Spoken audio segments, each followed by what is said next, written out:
Okay. So right now for 4 o'clock we'll have a lecture by His Grace Nanda Kumar Prabhu. Then at 5 we'll have a prasadam feast, vegetarian food for all of you. At 6:15 there will be a little japa workshop where you can learn how to do mantra meditation on beats for yourself. And then from 7 to 8 some kirtan in the temple, a temple ceremony. And then from 8 to 9:30, I'm sorry, there will be more kirtan like we just had it now. And so today we have His Grace Nanda Kumar Prabhu with us, who will speak a little bit about what this is all about here. And Nanda Kumar Prabhu is originally from Latvia, has been traveling around quite a bit, has been temple president in Greece also, done a lot of book distribution. He's actually a qualified yoga teacher as well.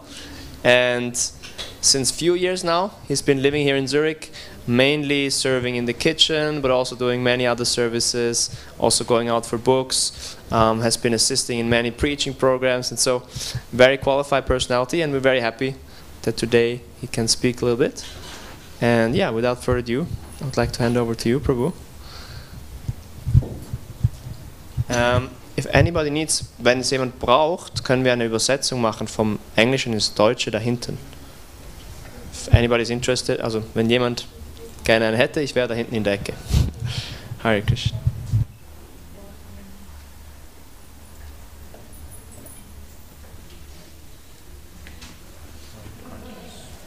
I have small ones here.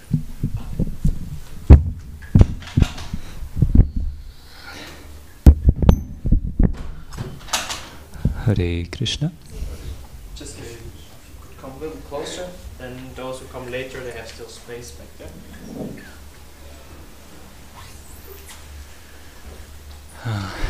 So before I begin, I'm very grateful that you have decided to spend your Sunday afternoon here in Hare Krishna Temple. And I would like to ask if anybody here is for first time? First time?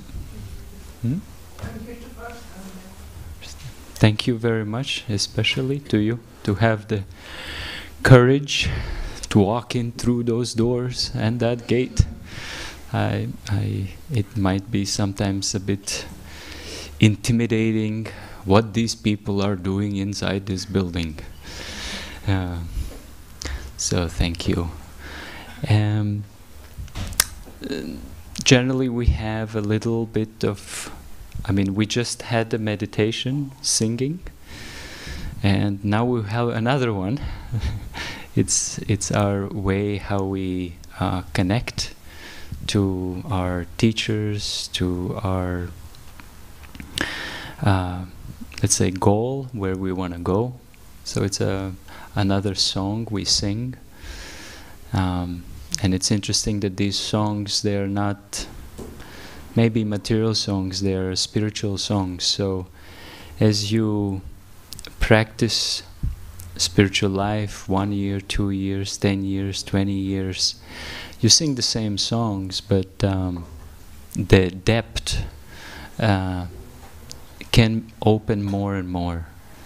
If our practice is going well, we can have a deeper insights into these songs. It's like something ever fresh, although it's the same song, but it's ever fresh. And I will attempt in my class to maybe approach this subject matter a little bit. Yes. So those who know, please sing it with me, and those who don't, just bear. Will not be too long. Jaya Radha Madhava Kunja Bihari.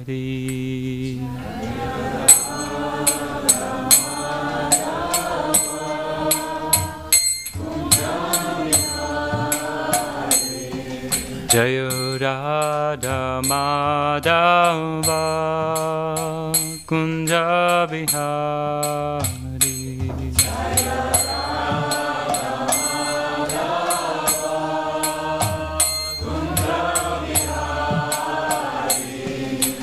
Jaya Gopi Jana Vallabha Girivaradari. Jaya Gopi Jana Vallabha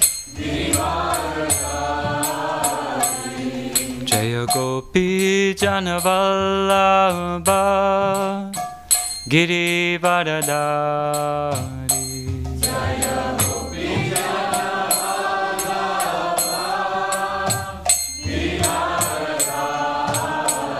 Yashodanandana Brajajana Ranjana.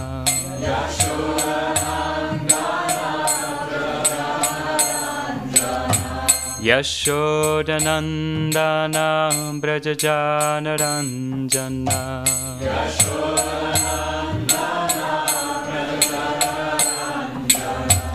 Yamunatira Vanachari.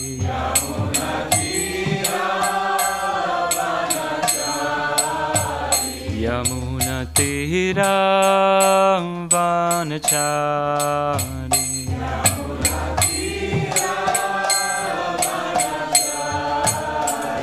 Jaya Radha Madhava Kunja Bihari. Jaya Radha Madhava Kunja Bihari. Jaya Radha Madhava Kunja Bihari.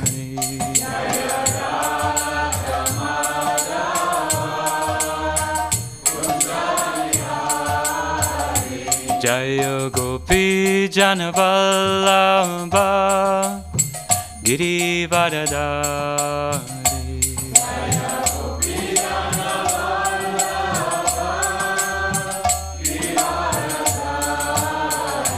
Jaya Gopi Jana Vallabha Girivaradari. Jaya Gopi Jana Vallabha Girivaradari. Yashodanandana Brajajana Ranjana.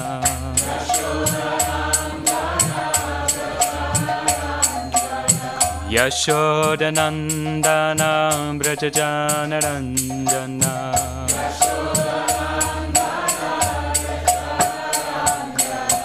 Yamunatira Vanachari.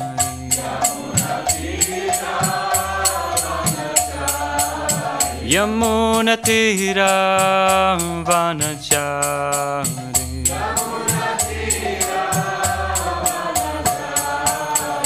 Jaya Radha Madhava Kunja Bihari.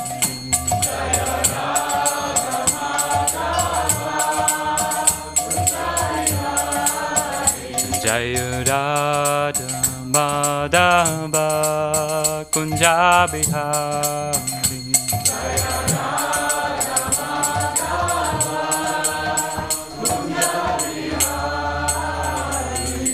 Shri Radha Madhava ki jai. Srila Prabhupada ki jai. Ananta Koti Vaishnava Vrinda ki jai. Om Namo Bhagavate Vasudevaya. Om Namo Bhagavate Vasudevaya. Om Namo Bhagavate Vasudevaya.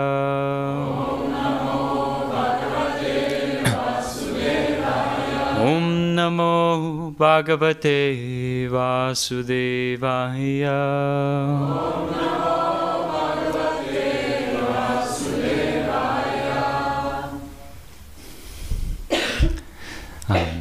So I would like also would ask kindly for the blessings of those seniors here, because there are, I see some seniors here.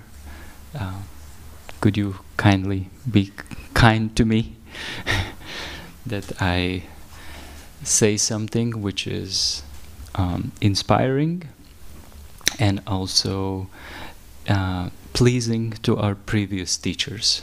This is something very important in spiritual subject matter, to please our previous teachers, because subject matter can be sometimes very difficult to approach, as we might, any science, generally you need a teacher, but especially spiritual science, although sometimes it's people feel that spiritual life, I'm the authority because I'm going through it, so it's my spiritual life.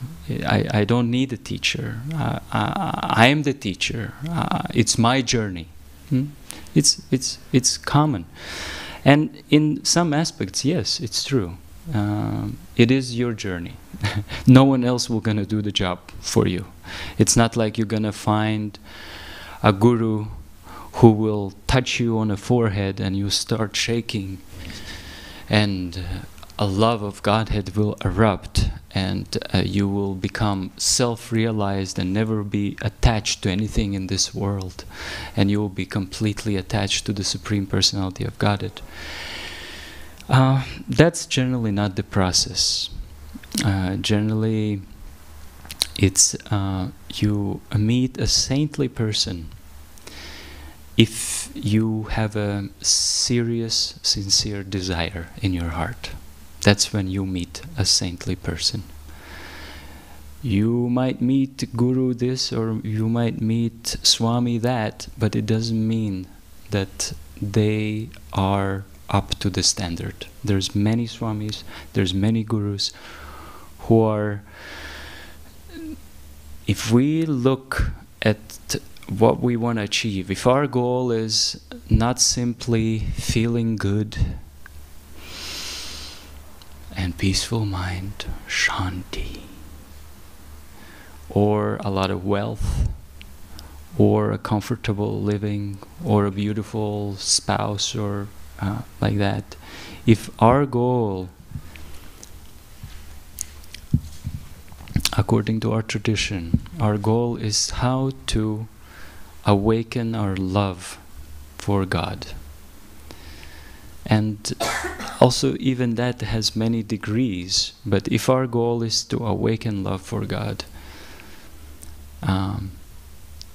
that is also goes beyond birth and death. So one of the characteristics of Guru or spiritual master, or the practice, what he represents, should be serious enough that you can face death with that practice. At least that. At least that you are peaceful in your heart. Okay, I know what to do when the death is coming.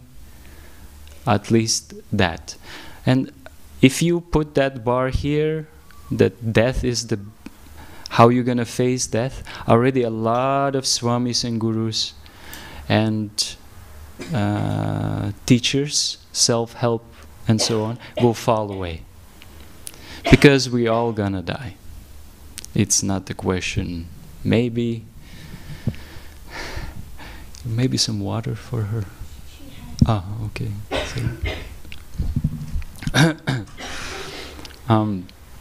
So that is something, and I wanted to, today's lecture is entitled Krishna is Waiting for You. Krishna, when we say Krishna, we mean Supreme Being. Let's try to identify. A lot of confusion sometimes in the world is happening because we use the same words, but we mean different things. So sometimes, I hate God. People say, I don't like God.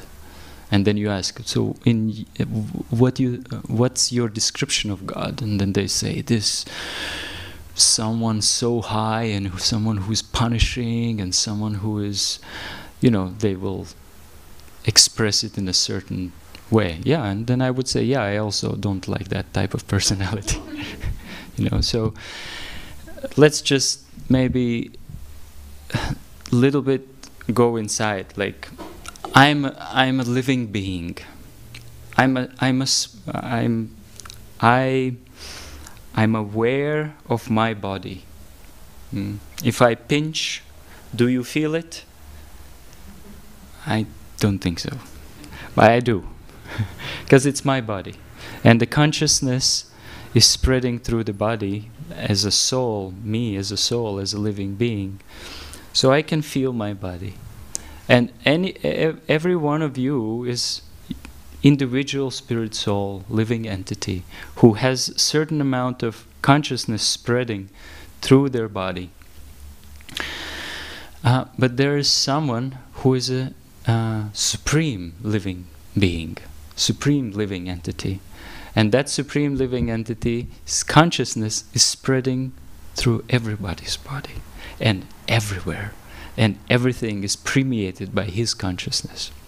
So that's why he's supreme and we are not supreme. We're different. And if to describe this, I wanted to, in my this little presentation, I've been thinking about it. I read one very beautiful work from our previous teachers, and I was inspired by certain section of the work, but it was a little bit intimate section, something very personal, you know. And then I was thinking, how it's so sweet, I want to speak about it, but how should I speak in such a way that it's not taken cheaply? So I wanted to ask you to help me to get to that point so we don't take it cheaply. And in the beginning, I mentioned how we are living entity, living being, and we want to be happy. I just a few weeks ago, I ordered a little stand for the computer from AliExpress. I'm sorry. And it came, and on the box it's written, "Enjoy your elegant life." And I was thinking, yes, is it so elegant? And I wanted to ask all of you if you could contribute a little bit, and as you will say something, I will repeat it in mic, because maybe some devotees are listening downstairs in the kitchen and some are looking in the internet. So whatever you will say, I'll repeat it in microphone. We want to be happy, but we find some obstacles. Could you mention some obstacles you find to be happy? It doesn't have to be very elevated now. Now we're just, you wake up in the morning and you don't want to get out of bed. Okay, yes, Manu. Our body, sometimes we want to do certain things, but our body is not allowing it. Okay, so our body, we want to do many things, but the body says no. And you can't. Yeah, I can relate to that. Especially when you get older. Then the basic functions of the body, like going to bathroom, like having a good rest, like having a normal level of energy, having digested food, becomes, if you do that, that's a very good day. Okay, some more. Dizziness. Diseases. Yes, you don't want to be sick, well, unless you don't want to go to work, but generally it's not very pleasant. But it comes, just like that. I also, just a few days ago, I was doing some fasting, I became sick. I was hoping that I will become more healthy, but sometimes it comes. Yes, more? Depression. Yes, the mind. You plan something. I want to do. You committed to something, and then the time comes and you're completely freaked out, or you're depressed, or you just totally cannot get yourself together. although you know you should do it or you want to do it, but it's like that. Yeah, it's very big. It's very big. Yes, more. Situation or time. Santosh, is there? Oh, somehow. Yes, we want to go for a vacation. Who wants to go for a vacation? But boss is saying, oh no, no, no, no. You already went to vacation. 2 weeks already went. In March, 2 weeks only left. Yes, time and what else you said? Situation. Yeah, situation comes. You have no money. Or situation comes, you have no insurance. Or situation, you go to the airport and you forgot that you need visa. Or something. Or you forgot that you cannot travel without a passport. You need the, yeah, you need the passport.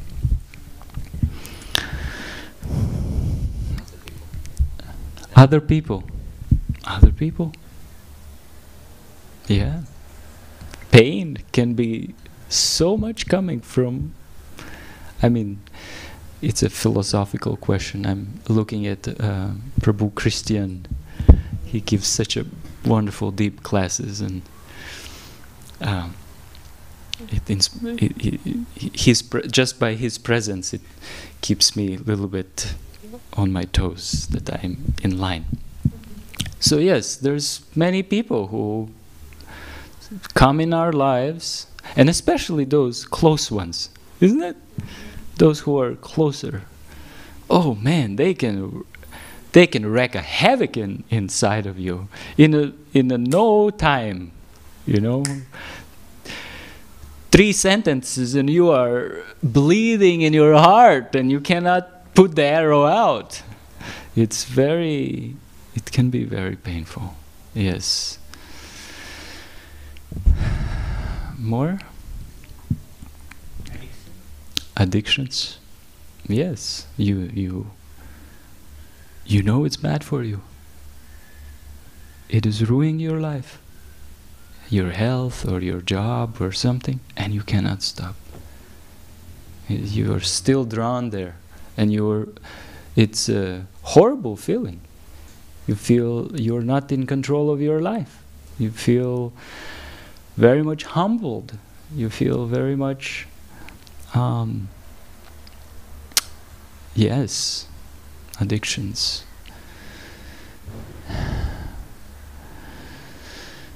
So there is more. I guess we don't need to go into it. So as living beings in this world, in this situation, we have many conditionings. We're conditioned by our minds. We're conditioned, first of all, by our egos. We a lot identify with our bodies. You know, and as soon as if you identify with the body, everything which is related to the body has needs. Everything becomes up top most important. Eating, sleeping, mating, defending becomes a must if you identify with the body. It's not that when we stop identifying with the body, we don't take care of those things, but they are not as vital to us, because we receive pleasure from somewhere else. Yes, and when we identify with the mind, you know, the mind and the thoughts and the emotions, they change so much, and it's such a torment. So yes, yogis are encouraging us. Don't go above the body, go above the mind. Identify with the soul, as you are the soul. And then the question comes, what is the soul? And then the question also comes, is the soul actually supposed to be in this body, in this material world, entangled with this material mind and all the thoughts and feelings? Is there another option for this soul where to be?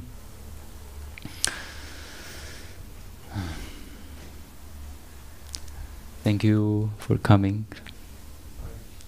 Thank you for coming. I always ask if someone here for first time. So we have one gentleman here, one lady there, and sir, are you for first time? First time. Thank you very much for choosing your time and being brave to walk through these doors of Hare Krishna temple. So, because you were not here, I'm attempting to speak about something very little bit private on the spiritual side, and I'm trying to bring a context to that private theme so it's understood in a proper way. So I just asked all of you, what is the challenges for us to enjoy our life elegantly in this world? And you mentioned body, mind, other living beings, external environment, nature probably, and so on. Now, with the Supreme Personality, I also explained the difference between the living being and the Supreme Being. Living being only is aware of his own body and the pains and the needs of the body, and the Supreme Being is aware of everybody's body and is permeated. So the Supreme Being, he doesn't have these limitations what we have. You just mentioned many of them, but he doesn't have the problem with material body, because he doesn't have material body. He doesn't have a problem with the finances and resources and time. He is the controller of all the opulences of the world.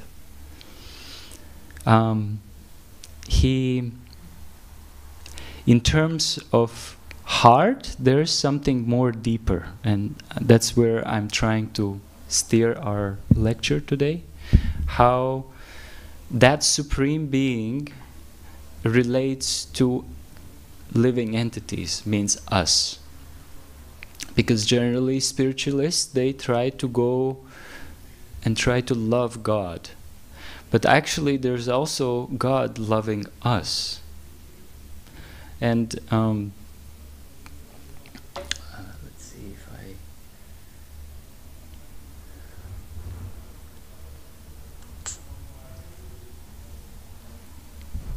yes, half of the time, my time is already gone.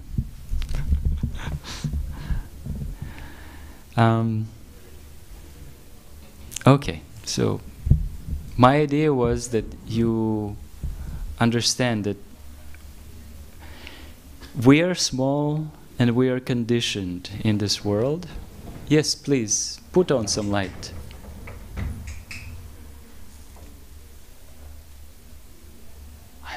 I'm already dying from heat. Okay. So, my idea was that we contrast a little bit. Us, living beings who are conditioned, and then the Supreme Being who is not conditioned. He's incredibly great.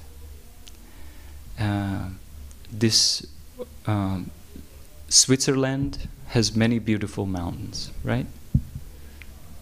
But can you be aware of all the mountains in Switzerland? It's too big. And then that's just Switzerland. There's the whole Alps. There's the whole Colorado range of mountains.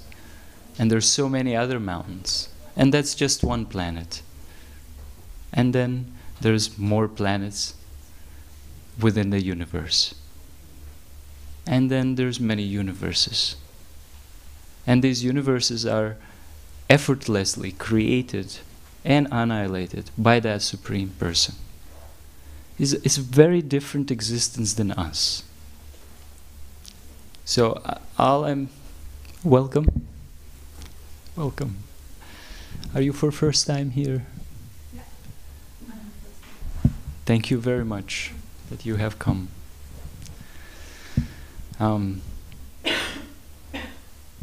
So there was a great king who was cursed to die in 7 days.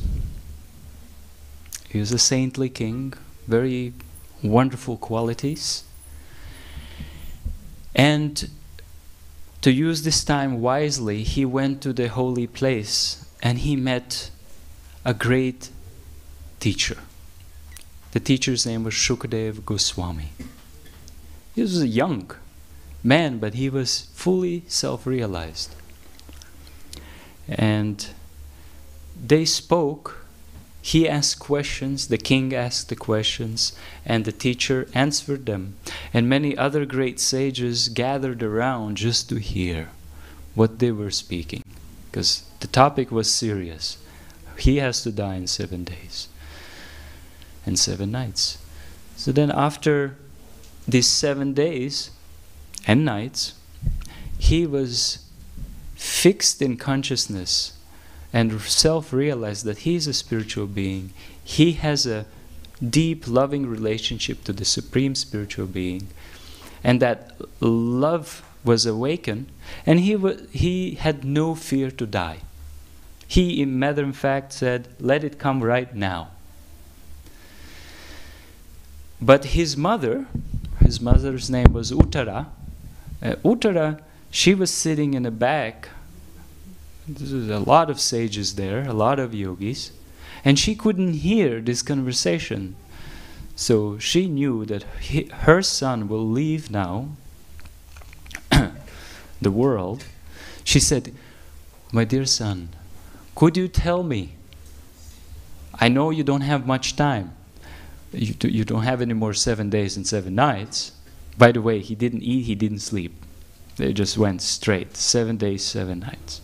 And this is also something when you see when somebody is on a spiritual platform, when they are not anymore on a bodily platform, they are able to go without worrying about these needs of the body. Eating, sleeping, mating, defending becomes not so important because they are existing on a different plane. So Maharaj Parikshit, he said, "Yes, I will tell you, but in a condensed version. I will tell you another story about." Actually, she asked him 2 questions. The one question was, who possesses the most pure and unalloyed love for God, Krishna? Who? And the next question was, where do they live? Where this exchange of love is happening? So then it was spoken, Brihad Bhagavatamrita. This is a literary work, and we have it translated. It's 3 books this thick, I think each about 700 pages. It's a beautiful work of a story. There's 2 stories involved. In one story, the sage is looking who has received the most mercy from God, who has having the most intimate relationship with God.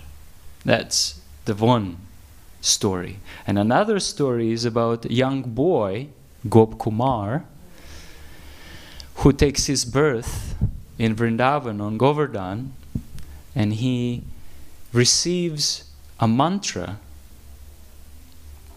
and he chants this mantra, and he knows this mantra possesses the power and includes the Lord of his heart. It's basically the object of his love is in this mantra.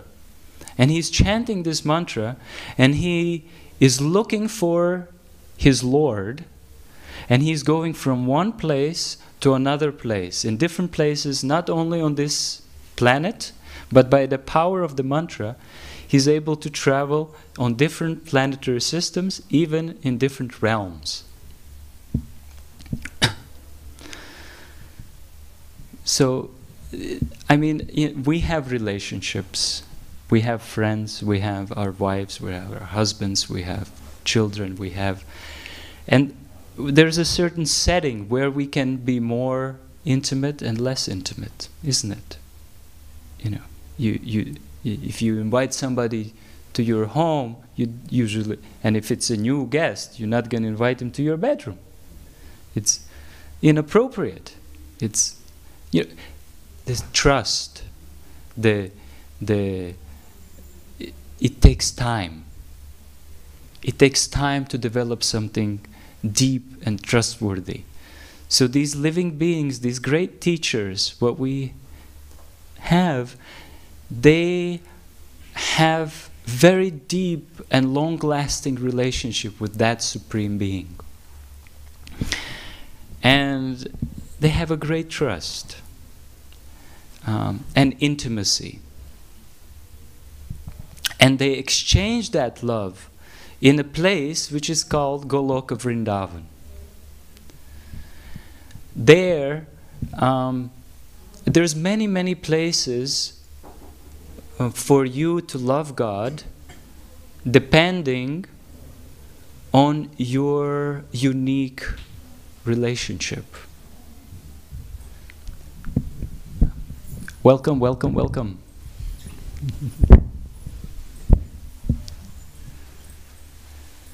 So this is challenging, right? You remember my plan to set something in a context. What to do? I'm not the controller. I'm just trying. So, so there's this special place where that love exchange can happen, because you need a certain environment. For example, if you have a party, if you become more sophisticated with the parties, you're going to invite to the party only people who you know, who you can trust, who are not going to crash the party. Am I right or am I wrong? You know, if like you have children, if they have a birthday, you're very specific who belongs to the birthday party of my 10-year-old son. Or if you have a wedding or whatever, right? So in the spiritual realm, there's different places according to different moods the living beings have in exchange of that love to Supreme Being, to God, to Krishna. And let me see. So far, I spoke about a little bit about us, our limitations in this world. Then I spoke how great God is, that He is the source of everything, and all the universes and planets are created and annihilated without an effort. How many forms He has just to reciprocate our love, but He has also very beautiful qualities. I will read a few qualities just to give you a little teaser. I don't know if the right word is that. So Krishna's personality is analyzed. Let me see. If one asks how a personality can be, that's again will be difficult. Let me see.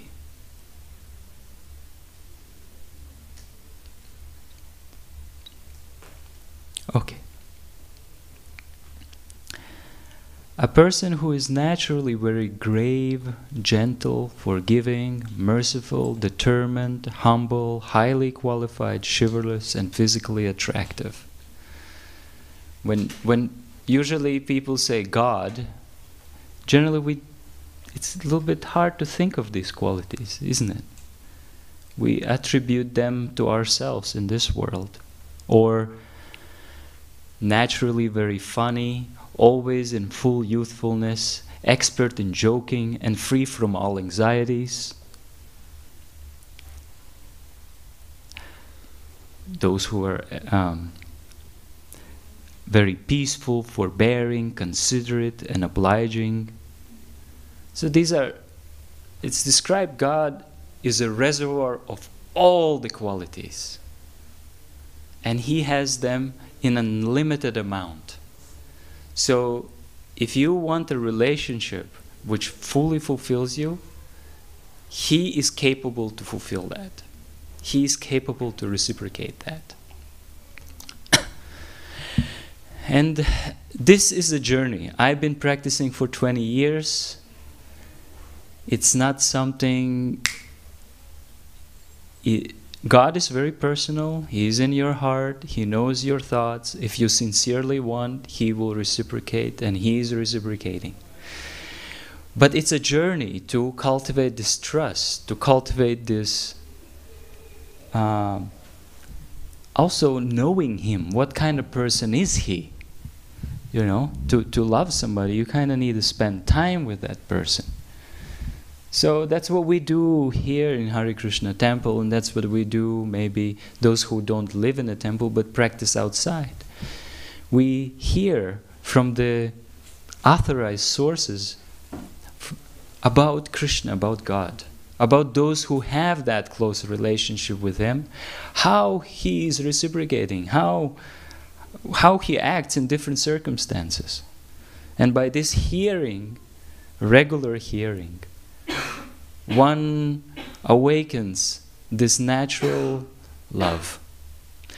Also, we are advised to chant this Maha Mantra. Hare Krishna, Krishna Krishna, Hare Hare, Hare Rama, Rama Rama, Hare. So, by this chanting, you can feel presence of God. Depending on your attitude, on your seriousness, on your eagerness, you can see God by chanting this mantra. You can experience. We have some people here who chant for 40 years, every day, minimum 2 hours. How they can do it? Because there's something different inside there. It's not Coca-Cola, Coca-Cola, Pepsi-Cola, Pepsi-Cola. It's a spiritual sound vibration. And some devotees, they chant 12 hours a day. Every day. How they can do it? Because they find something in there which nourishes their hearts. Okay, I have 15 minutes left. So I will end this relationship, this spirituality needs to withstand the test of time. Anything valuable in this world, you have to work for it. I have a friend here, he's doing his studies. It's not easy, but he's doing it. It takes some years. And you have children, to raise them, it's a hard work. It takes years. But then there's reciprocation, there's some, and you, of course, you're bringing them to the spiritual consciousness by practicing yourself, by teaching them values in such a way that they can be actually not entangled in this world and can be happy in their relationship to the Supreme. So, all right. I wanted to read a section from this book, from this conversation between the king and the mother, and this is the end of the book. So it's a description how this boy Gop Kumar finally reaches the spiritual realm, and not just spiritual realm. I told you there's many different places where you can go in spiritual realm, but he reaches that realm which is most intimate, where the relationship with God is the most close, most intimate. It's a very special environment, very special setting. these residents, they even don't know that he is God. Because they don't want, they don't care. They are so much attracted to him, they are so much loving him, that they don't care that he is God or not God. They think he's just a beautiful young cowherd boy. That's all. That's what they think. Because this attitude doesn't, if they would think if they would know that he's God, they would be like, you don't jump on God's shoulders and say, hey, carry me, carry me. But you do it to your friend, right? Did you do it in your childhood? Do you carry each other on the, you carry like this generally, on the shoulders, a bit heavy. I did it. So, for different relationships, you need different settings. So this realm called Goloka Vrindavan has this most sweet setting. And my whole point of this class was to show you how God reciprocated to him. Here we speak how to develop love for God. But you know what? He loves us already. Much more than we love him. And he is waiting for us. So I wanted to read you this section. And I have two sections. I have 12 minutes left. One section, he's meeting God in Vaikuntha, where God is, people know that he's God. That's in one place, Vaikuntha. And then the next section is where he meets him in Goloka Vrindavan, where they don't know he's God. He's just playing cowherd boy. Some of you have difficulty staying awake. Now it will be even harder now, because I will put some music to facilitate a little meditation. Let's see if this works.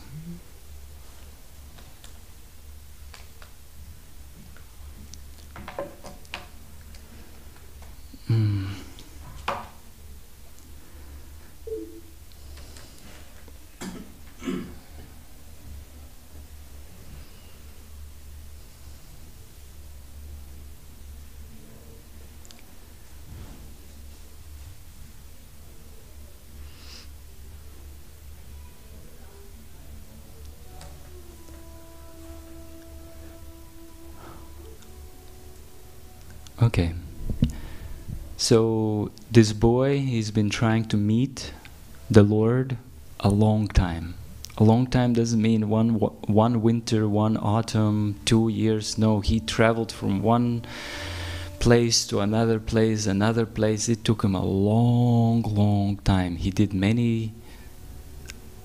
took up many positions, many practices. He met many practitioners. And then finally, he meets the Lord in Vaikuntha. And the Supreme Lord says, "Welcome, welcome, my dear boy. I am most fortunate to meet you here. For so long I have been eager to see you. My dear friend, you have passed many lifetimes without paying any attention to me at all. For so long, hope had me dancing like a fool, thinking, perhaps in this lifetime, or this, or this, or this, he will finally turn his face towards me." End quote. But I could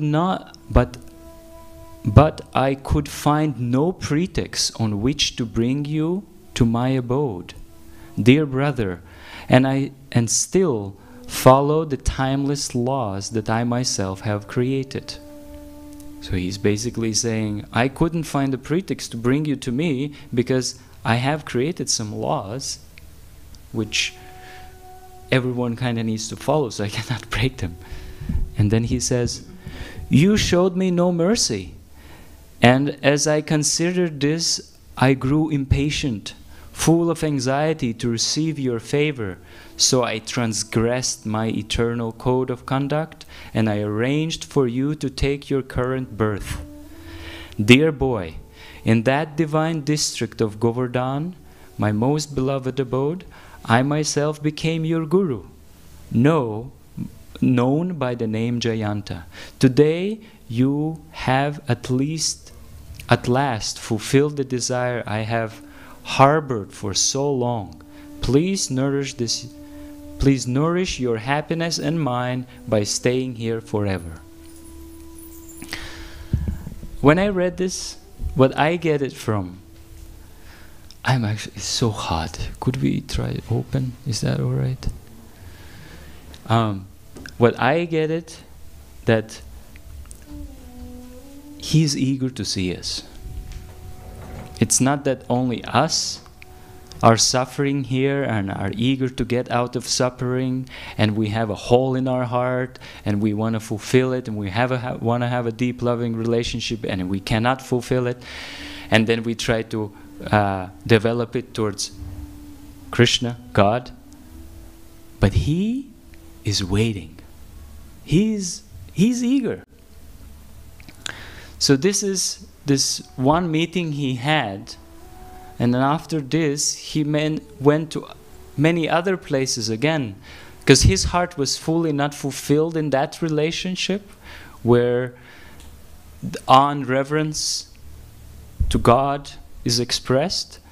So then he went to this other realm, Goloka Vrindavan. And so here I would like to read. Are you able to, would you like to, how to say, stay awake? Or is, maybe I'm just imposing my desire, but I don't want. So this is a meeting, how he meets the Lord of his heart. He's been waiting for it a long time. And this little bit describes also the realm and the other living beings, how they experience this. So,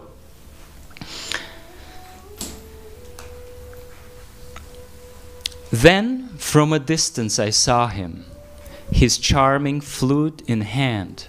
Running quickly, he emerged from among his friends and animals and approached me, saying in a sweet voice, "Look, Sridham, here is my dear friend Sarup, the sun who shines on the lotus of your family."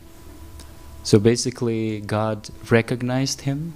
He said, "Hey, here he is." And then there's a little description how Krishna was dressed for the forest. His garments, earrings, and a peacock feather crown all swayed to and fro, and so did his garland of Kadamba flowers. His fragrance perfumed all directions, and his beautiful lotus face blossomed with a playful smile. His lotus eyes beamed with merciful glance, and the varied assets of beauty decorated him in a singular way. The fingers of his lotus hand busily pushed back the locks of his hair, which flew about, adorned with the dust raised by the cows. His tender, divine lotus feet touched the surface of the earth just to grant her the gift of the supreme splendor. Playfully, dancing as they moved, they attracted everyone's heart with their great eagerness to walk quickly with large steps.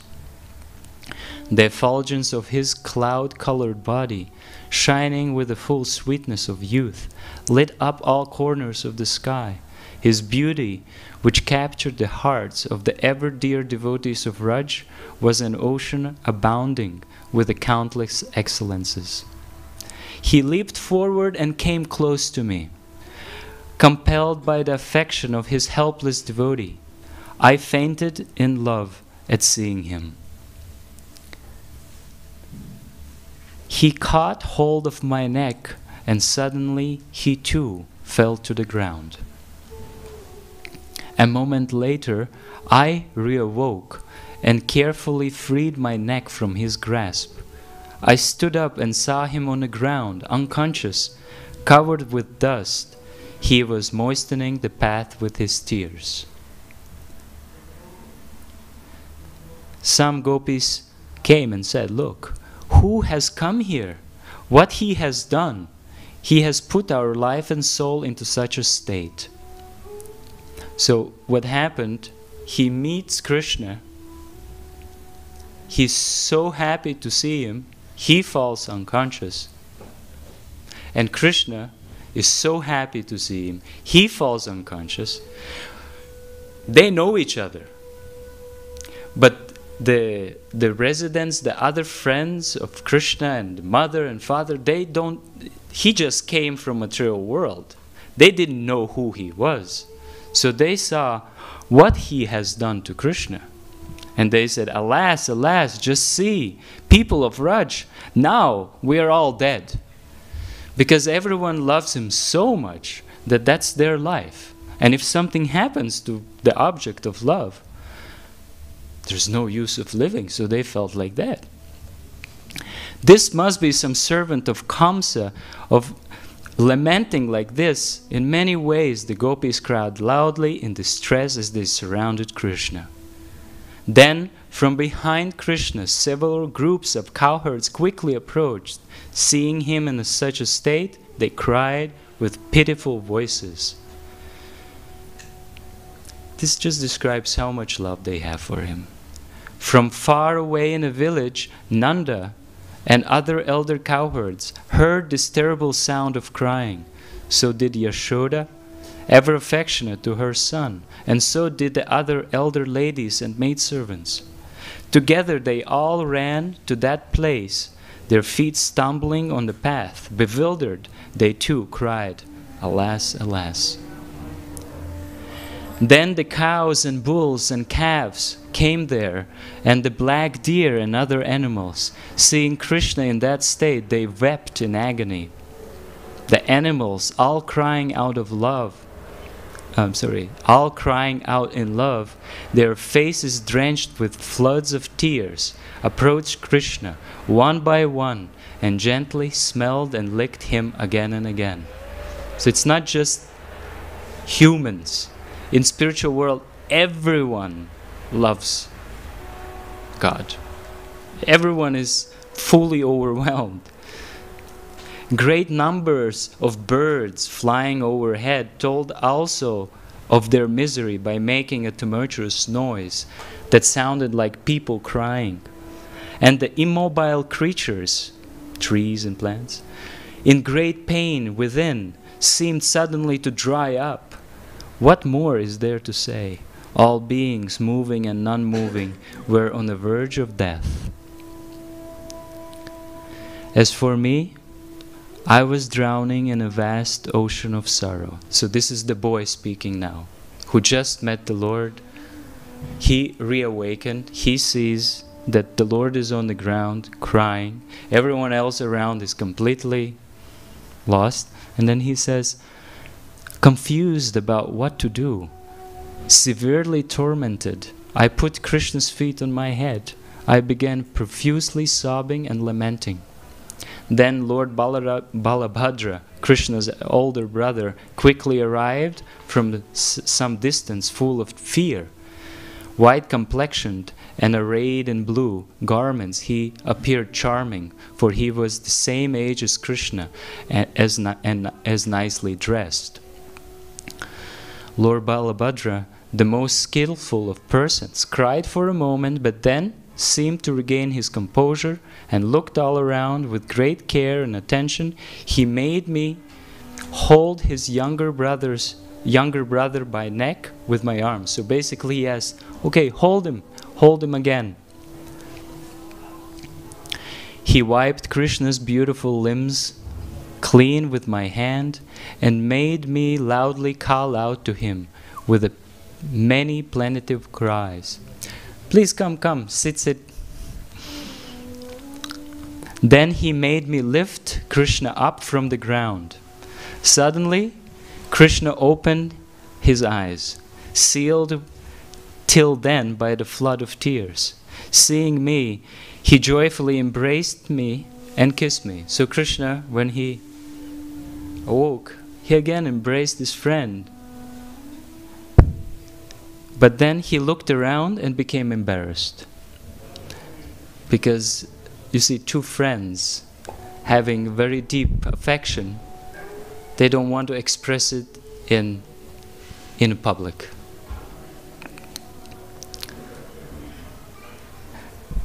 The best of the lords took my hand in his own left lotus hand, and received me as a long-lost bosom friend. He asked me various questions. Then he greeted all the people of Raj and entered the best of the cowherd villages with the gait of an elephant. The forest animals were miserable because now they had to part from him. Unable to go anywhere without him, they simply stood at the entrance of the village, ready to spend the entire night there in the hope of seeing their Lord again the next morning. So this is spiritual world. There, everyone loves him. And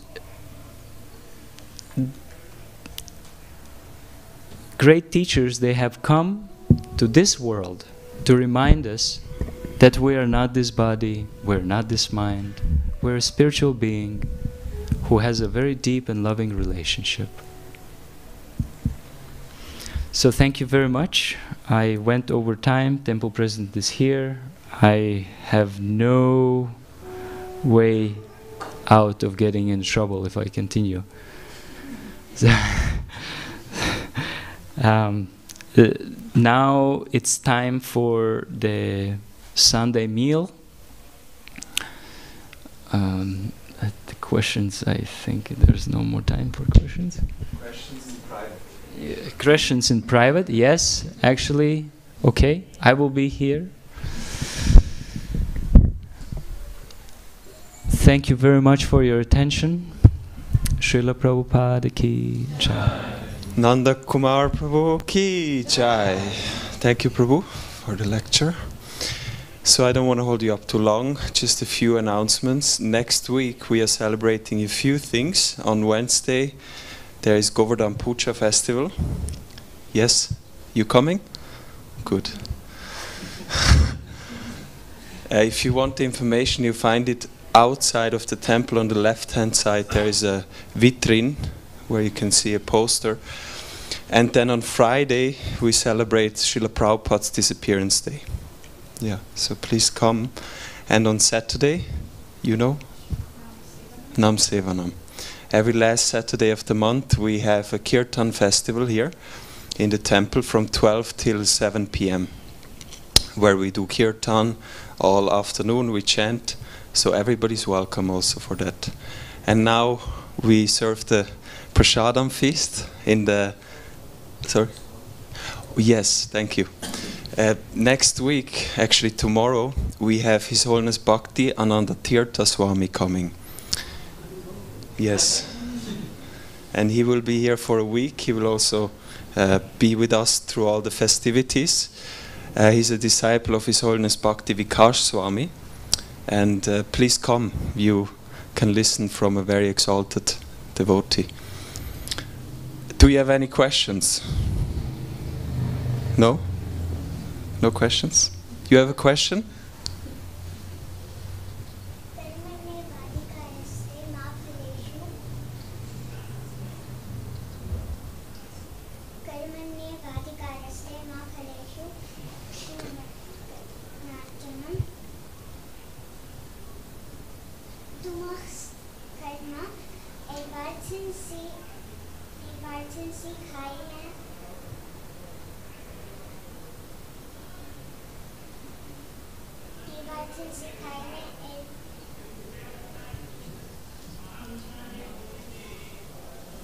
You The dad has to help.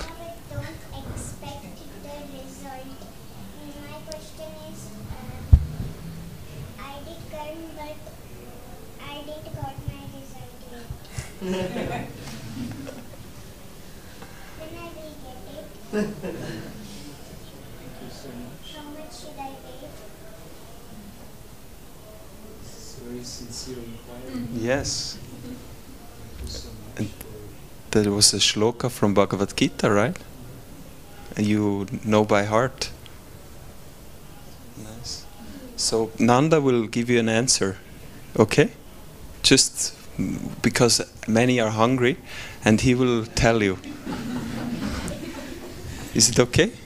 Because he knows very well all about karma. Who will present the shloka next week? Who? Prabhu? I'm joking. Hare Krishna. Okay, so then in here we're going to continue at 6:15. There will be a japa meditation. For those of you who like to learn how to pray on beats, on prayer beats, somebody will show you in here. And then 7 p.m. we have Gora Arati, the evening ceremony, and we also going to sing the Damodarashtakam. Everybody's welcome to offer lamp. And then 8 till 9:30 we have Kirtan again here. Hare Krishna, Krishna Krishna, Hare Hare, Hare Rama, Rama Rama, Hare Hare. Srila Prabhupada ki jai.